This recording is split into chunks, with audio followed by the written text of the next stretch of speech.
Former footballer George Weah is set to become Liberia's president at the second attempt.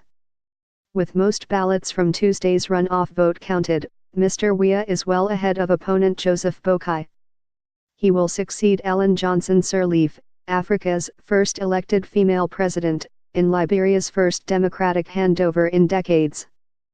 Mrs. Sirleaf defeated Mr. Weah in the presidential election runoff in 2005, after the end of a brutal civil war. As news of Mr. Weah's victory emerged on Thursday, his supporters began celebrating in the capital Monrovia. The former football star's campaign, under the Coalition for Democratic Change banner, appealed to the youth vote, while incumbent Vice President Mr. Boakai was seen as old and out of touch.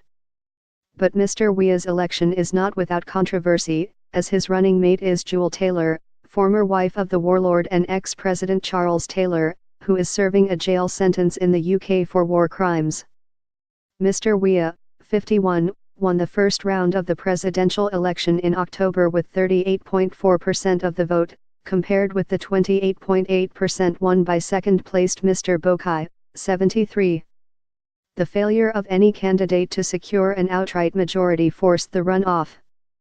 The National Elections Commission, NEC, said on Thursday that with 98.1% of the runoff vote counted, Mr. Weah had won 61.5% of the vote while Mr. Boakai was far behind with 38.5%. Mr. Weah played for a string of football clubs, including AC Milan, Chelsea and Paris Germain, and is the only African footballer to have won both FIFA World Player of the Year and the Ballon d'Or.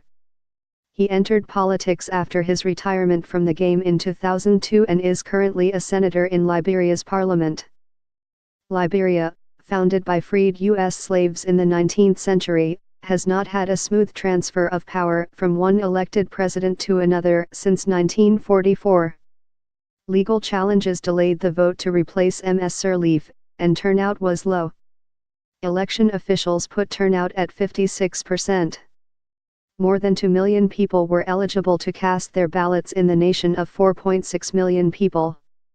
Ms. Sirleaf took office in 2006, after her predecessor President Taylor was forced out by rebels in 2003, ending a long civil war.